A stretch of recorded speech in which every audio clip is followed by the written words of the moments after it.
Peace and greetings. Today I'm going to build upon love within the pandemic of racism. Now, how I came about that topic was from multiple sources, and I'll get into it. So, one conversation as well as listening to a radio show. So, I'll start with the radio show. So, I was listening to a show on Sirius XM radio, more specifically the Urban View channel, Clay Cane show. So on Clay's show, he invites different guests as well as he takes calls from those who are listening. And topics that are discussed range from anywhere from the political to life information and history, etc. Now, the one thing about Clay, he is a researcher, he is a journalist, and he researches very well. So, not that you can't disagree with him, he's very patient and he allows people to come on and talk, but he just requests that you have receipts. Receipts meaning source information or information that backs up what you're saying other than opinions. So, this particular caller called in and was talking about how the Democrats haven't done anything for the country in years. And so Clay took him to task in reference to saying, well, they're not perfect, the party, as well as the Republican Party, or no party is perfect within this country. But to make a blanket statement stating that they've done nothing is erroneous. So he asked, just as if someone was to say the same thing about Republicans. So he asked the gentleman, well, do you vote? The gentleman said no. He said, well, what do you do to help the betterment of the community? Gentleman apparently must not have been expecting that question. So he hemmed and hawed. He really didn't give a direct answer. And eventually, after Clay asked him multiple times in different ways, he said that he works with gangs and violent gangs and that he disseminates information that helps better themselves. But he didn't sound convincing. So that call ended.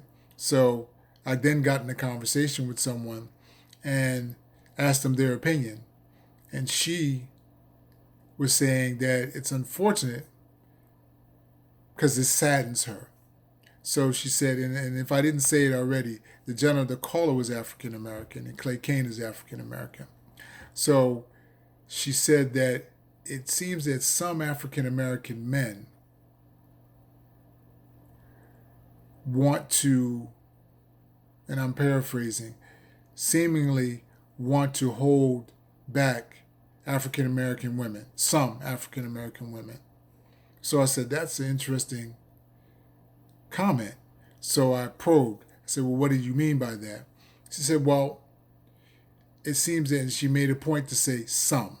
She said, it seems like some, instead of, they don't get it. Like they want to be they want to just focus mostly on being individuals. What is the betterment of them versus the collective? So I said, please expound upon that. She said, well, it's already actual fact that more African American women have degrees or they're more educated than African American men. I said, that's fact in terms of degrees from schools of institutions, universities and such. And she said, it seems that along with that some African American men or black men are in competition with the black women. And they're consciously or subconsciously trying to better them or be ahead of them. And at times in doing that, they're conversely trying to put down or keep the black woman down. I said, well, okay, could you go a little bit further to make sure that I understand what you're saying? So she said, it's like in times of these where we're definitely in a serious election, which they all are actually, but coming up on the presidential election as well as the other seats that are up in terms for Congress, that we should be more united in terms of who we're trying to vote for in the betterment of the whole, not the individual. So she was saying that this black man, and she said she's heard it before, seemingly speaks only about themselves and not the collective, whereas the black women seemingly get it. So they understand that, yes, Biden may not be perfect and he has his issues, but in comparison to Donald Trump, he would be the better person to head the country. Not that he is the savior of black people and all black people, because we all have to do our part to hold them accountable. But in terms of understanding who needs to be sitting in the seat of president, he is better than Trump. So with that being said, she said it seems like African American or black women seem as a whole to get that, because in the last election, black women en masse voted for Hillary Clinton. They understood the comparison, whereas black men made comments such as, I can't see a woman being president, the lesser of two evils, he looks more presidential, all types of reasoning to discount who was the better candidate. So I said, all right, I follow your point. She said it's really sad that some black men can't see beyond their own individuality to then focus on what's better for the whole.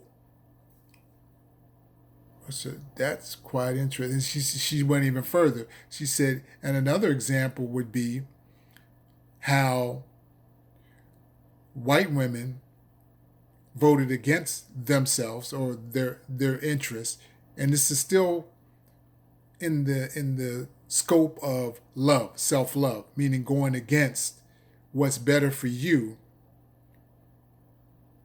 seemingly putting yourself ahead when actually you're hurting yourself and the collective.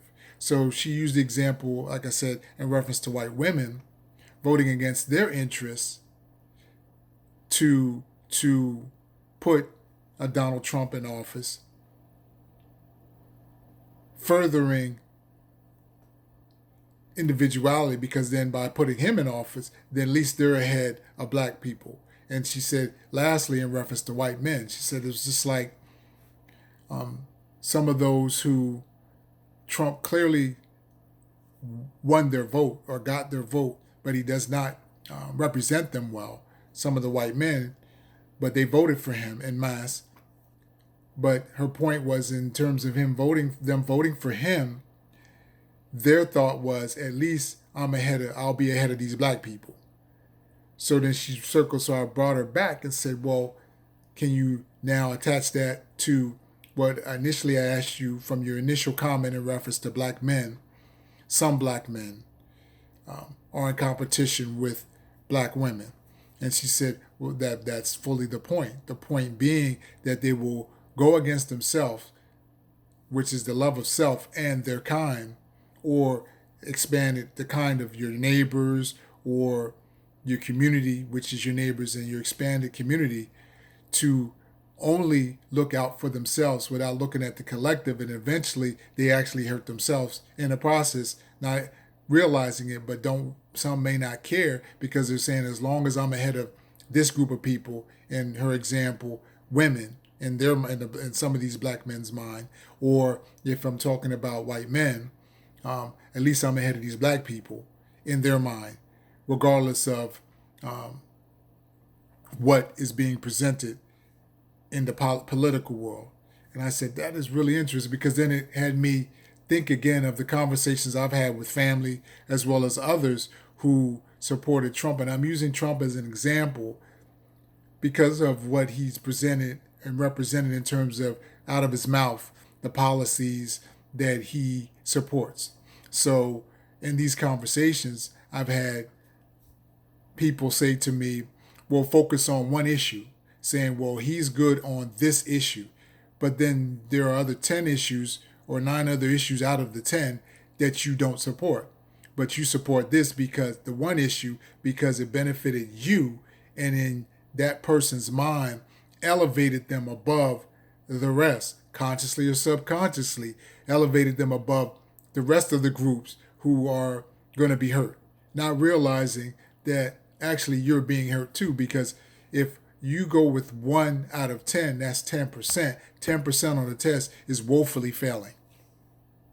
So in listening to those types of conversations and those arguments for the vote of Trump, it was quite interesting. I just listened and then I had asked a few questions just to let them know that I understood what they were talking about, but also ask questions so that at least if not in that particular moment, that in subsequent moments, those seeds would germinate and then they would possibly, with other watering from other people or themselves, realize that the logic that logic that they presented really was erroneous. So again, bringing it back to the self-love, when you deal with love, and I say self-love, that's the essence of love is the creator, however you subscribe the creator to be. God, Allah, Jehovah, etc. The universe, the creator, the essence. And we are manifestations of that creation. So in each and every one of us, we have the ability, or we are connected with that love, and we have the ability and the collective to grow the love and feel the power of the essence of love with us being all collected, or multiple people tapping into that love, if that makes sense. And when we choose not to, then what we see is what's being relevant, or not relevant, what's being present today, which is the killings, the dis-ease, be it through killings or policies to hurt other people, in short. So the purpose, to bring it back home, the purpose of the post is about love within the pandemic of racism. So as I've talked to people, be it those who want to be allies with African Americans and those who are African Americans, I wanted to wait till after the protests and the marching and so on starts to wane. And this is where the real work gets done. Who's really down with it? Who's going to show and prove about trying to make things improve on the world as we have it today, to make it better? So the real work is about starting with self, dealing with and connecting with the essence, which is the love within self. As we grow that love, then we can share with others. And then we can change our paradigm and focus on not only, because two things can be true at the same time. So not only focusing on what is good for you individually, but also simultaneously what is good for the collective. And then once we work from that paradigm, then it becomes very clear on what directions to go in terms of, in this conversation, the politics. So people a lot of times want to focus only on the presidential and don't want to be a part of it for various reasons. And I've written about it in terms of posting online with the different conversations.